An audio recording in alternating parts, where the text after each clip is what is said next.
Selamat pagi anak-anak. Apa kabar? Ibu berharap kalian tetap dalam keadaan sehat-sehat saja. Ya tentu kalian pasti sehat saja, karena selama ini kalian dalam posisi di rumah saja. Jadi ibu harap kedepannya tetap di rumah saja. Oke, kita lanjut ke materi yang sempat ditunda ya. Nah, materi kita kemarin itu adalah Sumpah Pemuda, semangat Sumpah Pemuda pada tahun 1928. Nah, semangat Sumpah Pemuda merupakan semangat para pemuda-pemudi Indonesia. Mereka ingin mengubah strategi perlawanan dari fisik ke nasional. Nah, fisik seperti yang Ibu jelaskan kemarin atau minggu kemarin adalah perlawanan bangsa Indonesia itu menggunakan peperangan secara fisik. Tapi di sini semangat Sumpah Pemuda mereka mengganti strategi perlawanan dari fisik ke non fisik. Nah, non fisik itu seperti organisasi yang dibentuk oleh bangsa Indonesia, baik organisasi secara kedaerahan maupun organisasi secara nasional. Wujud dari organisasi nasional bahkan kedaerahan itu adalah adanya Ikrar Sumpah Pemuda. Ikrar Sumpah Pemuda itu merupakan janji para pemuda-pemudi Indonesia. Janji Sumpah Pemuda-pemudi Indonesia itu diikrarkan pada tanggal 28 Oktober 1928. Sumpah Pemuda merupakan suatu pengakuan dari pemuda-pemudi Indonesia yang mengikrarkan satu tanah air, satu bangsa, dan satu bahasa. Sumpah Pemuda merupakan babak baru bagi perjuangan bangsa Indonesia, karena perjuangan yang bersifat lokal kedaerahan berubah menjadi atau bersifat nasional, seperti yang Ibu katakan tadi. Yang bersifat lokal itu peperangan secara fisik, perlawanan fisik dari bangsa Indonesia melawan para penjajah. Sementara perjuangan yang bersifat nasional itu terdiri dari organisasi-organisasi. Nah, organisasi kedaerahan itu ada 7 organisasi kedaerahan ya, dari Trikora Darmo yang akhirnya berubah menjadi Jong Jawa, Jong Sumatera Menbon, Jong Batak, Jong Islamia Tembon, Jong Minahasa. Nah, itulah yang dikatakan sebagai organisasi atau perjuangan yang bersifat kedaerahan. Nah, Ikrar Pemuda yang dideklarasikan pada tanggal 28 Oktober isinya yaitu yang pertama, kami putra dan putri Indonesia mengaku bertumpah darah yang satu, tanah Indonesia. Nah, Indonesia merupakan negara yang kaya dan indah. Bukti bahwa Indonesia itu merupakan negara yang kaya dan indah adalah kedatangan bangsa asing. Kedatangan bangsa asing yang ingin berdagang. Awalnya mereka ingin berdagang di Indonesia, tapi akhirnya mereka punya keinginan untuk memonopoli sistem perdagangan di Indonesia. Itu bukti bahwa kita Indonesia ini atau negara Indonesia itu negara yang sangat kaya dan indah. Nah, bukan cuma kaya dan indah akan sumber daya alam, tetapi juga beraneka ragam antara suku bangsa, agama, ras, etnik, dan budaya. Kita sebagai warga negara Indonesia harusnya bangga terhadap keanekaragam yang kita miliki. Nah, tumpah darah. Tumpah darah merupakan sebutan lain untuk tanah kelahiran. Jadi, ikrar satu tumpah darah menggambarkan Indonesia adalah satu negara yang utuh walaupun terpisah-pisah berbagai pulau. Nah, terpisah berbagai pulau itu bukan menjadi penghalang untuk bangsa Indonesia bersatu, dan itu tidak dikatakan sebagai pemisah. Jadi bertumpah darah yang satu tanah Indonesia mengandung makna setiap pemuda berjuang sampai titik darah penghabisan untuk menjunjung tinggi tanah air Indonesia.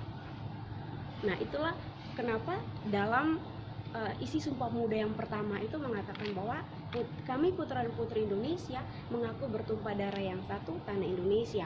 Jadi para pemuda Indonesia atau para pemudi Indonesia, mereka berkorban sampai titik darah penghabisan hanya untuk mempertahankan atau melawan para penjajah. Oke, yang kedua, isi Sumpah Pemuda yang kedua, kami putra dan putri Indonesia mengaku berbangsa yang satu, bangsa Indonesia. Nah, pengakuan kita sebagai bangsa Indonesia merupakan bentuk dari paham kebangsaan. Paham kebangsaan disebut sebagai kesadaran berbangsa. Rasa kebangsaan Indonesia tumbuh dari sejarah panjang bangsa. Nah, kenapa dikatakan sebagai sejarah panjang bangsa? Jadi Indonesia sebelumnya ini mereka berdiri sendiri, mereka mendirikan negara-negara sendiri, baik Aceh, Sumatera, Sulawesi, atau Maluku. Nah, buktinya itu adanya kerajaan-kerajaan yang berdiri di Indonesia. Makanya mereka fokus terhadap negara masing-masing. Tetapi Ikrar Sumpah Pemuda ini membuktikan bahwa keanekaragaman atau daerah-daerah yang berdiri sendiri itu akan menjadi satu negara, yaitu negara Indonesia. Nah, berawal dari hasrat ingin bersatu penduduk mempunyai latar belakang yang majemuk. Nah, kemudian berkembang menjadi keyakinan untuk menjadi satu bangsa, seperti yang Ibu bilang tadi, bahwa berlatar belakang yang sangat majemuk itu adanya berbagai macam suku, ras, setelah itu adanya pulau, tetapi itu tidak dijadikan sebagai pemisah untuk dijadikan satu keyakinan menjadi satu bangsa. Nah, yang ketiga yaitu kami putra dan putri Indonesia menjunjung bahasa persatuan, bahasa Indonesia. Sumpah Pemuda menegaskan bahwa bahasa persatuan adalah bahasa Indonesia. Bahasa Indonesia memiliki peran yang sangat menentukan dalam perkembangan kehidupan bangsa Indonesia. Dalam perjuangan kemerdekaan, bangsa Indonesia berhasil menjadi alat komunikasi untuk membangkitkan serta menggalang semangat kebangsaan, semangat perjuangan bangsa Indonesia menuju kemerdekaan.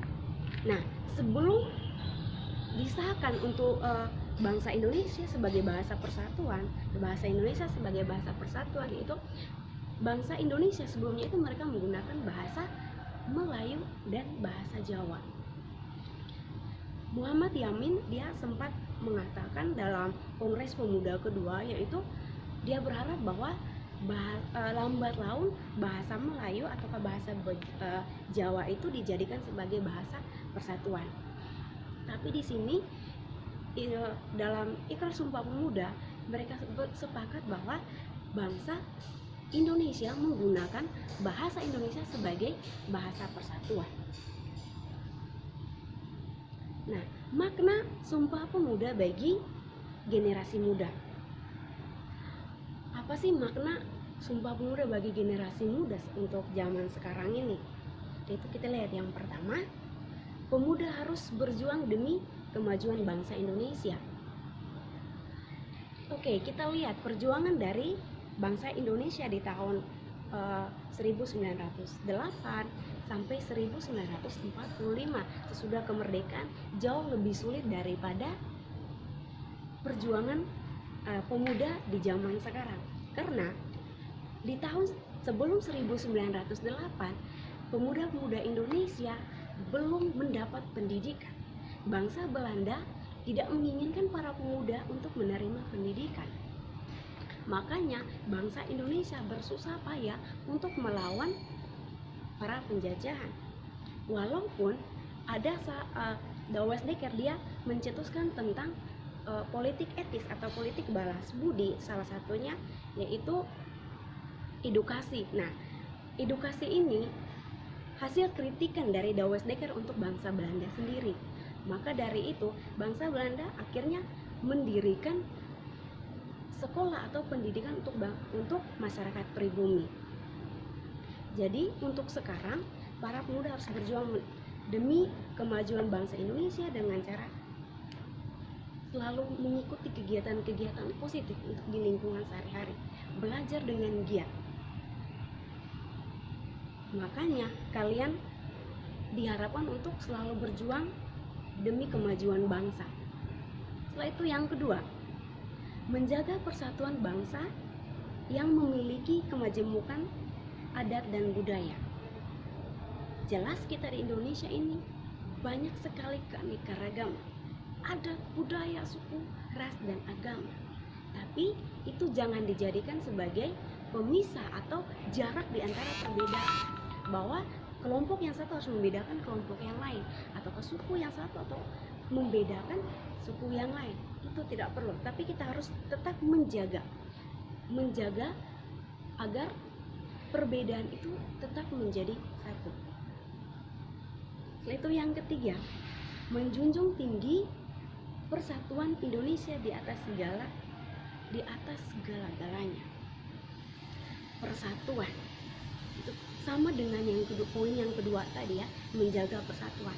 Kita memang banyak, kita memang beraneka ragam, suku, ras, agama, perbedaan warna kulit jelas banyak sekali. Tetapi kita harus tetap menjaga agar kita bangsa Indonesia ini tidak terpecah belah karena banyaknya keanekaragaman atau beragam atau bermacam-macam jenis. Nah, itu yang keempat, mengisi kemerdekaan yang telah diperjuangkan dengan kegiatan yang positif. Kadang di zaman sekarang banyak para pemuda-pemuda yang melakukan kegiatan yang tidak ada manfaatnya sama sekali, ugal-ugalan, ya kan? Nah, itu salah satu wujud atau salah satu contoh yang tidak baik. Jadi mereka tidak peduli dengan ikrar sumpah pemuda. Apa sih perjuangan para pemuda-pemudi Indonesia dalam melawan penjajah? Jadi diharapkan bahwa kalian atau kita semua sebagai generasi muda selalu melakukan kegiatan yang positif. Kegiatan yang positif itu tentu membawa dampak untuk diri kita sendiri, keluarga, bahkan untuk masyarakat. Nah, yang kelima, bangga menjadi tumpah darah dan bagian dari Indonesia. Tumpah darah itu adalah tanah kelahiran. Kita lahir di Indonesia, tentu kita harus bangga terhadap tanah Indonesia. Tanah Indonesia tanah yang sangat kaya dan subur. Bukan cuma sumber daya alam saja, tetapi juga beraneka ragam. Nah, maka dari itu kita harus bangga menjadi bagian dari Indonesia. Oke, itu makna Sumpah Pemuda bagi generasi muda. Yang berikutnya adalah makna Sumpah Pemuda bagi bangsa dan negara. Nah, yang pertama adalah Sumpah Pemuda merupakan jawaban yang tegas terhadap politik divide et impera Belanda. Kalian pasti masih ingat, politik divide et impera itu adalah politik pecah belah. Politik yang dibentuk oleh bangsa Belanda untuk memecah belah bangsa Indonesia supaya Indonesia tidak bersatu. Nah, jadi ikrar Sumpah Pemuda ini tidak menutup kemungkinan bahwa di saat adanya ikrar Sumpah Pemuda, bangsa Belanda mampu memecah belah bangsa Indonesia. Tidak. Ikrar Sumpah Pemuda itu mengatakan bahwa satu bangsa, satu tanah air, dan satu bahasa. Hal itu sudah membuktikan bahwa bangsa Belanda tidak bisa melakukan atau tidak akan pernah bisa memprovokasi bangsa Indonesia agar bangsa Indonesia tidak bisa bersatu, ya kan? Yaitu politik pecah belah. Itu jawaban tegas. Setelah itu, yang kedua itu Sumpah Pemuda merupakan pengorbanan atas rasa etnosentrisme dan primordialisme. Etnosentrisme merupakan penilaian terhadap kebudayaan lain atas dasar nilai dan standar budaya sendiri. Sama dengan primordialisme, itu paham menganggap bahwa daerahnya itu lebih baik atau sukunya itu lebih baik daripada daerah yang lain.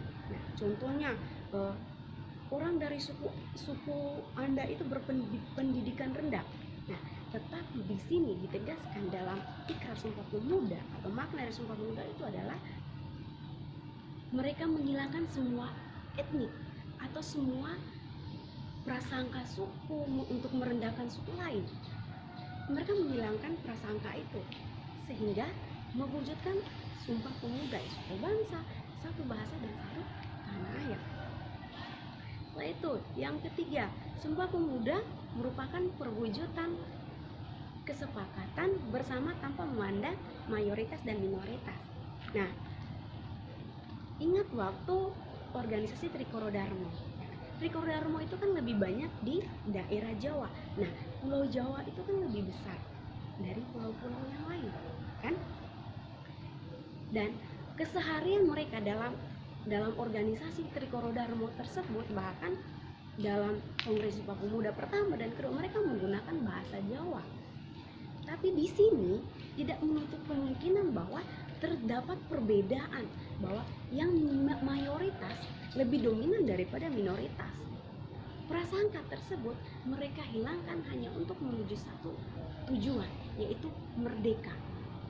Setelah itu, yang keempat, Sumpah Pemuda merupakan sebuah penghapusan sistem feodal.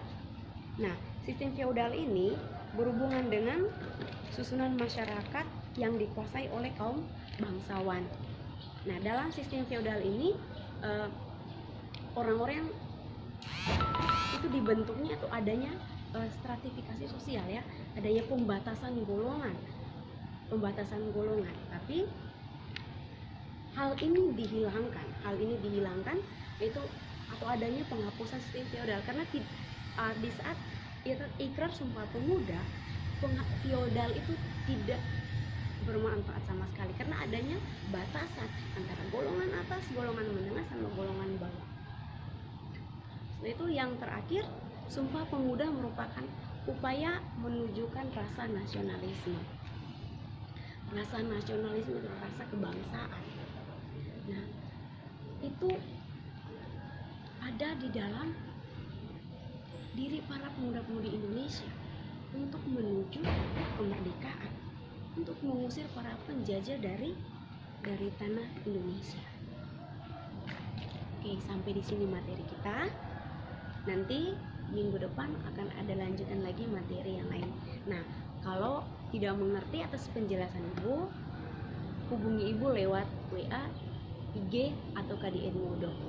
Gabung dalam satu kelas, susun pertanyaan. Apabila kalian tidak mengerti, silakan bertanya. Terima kasih.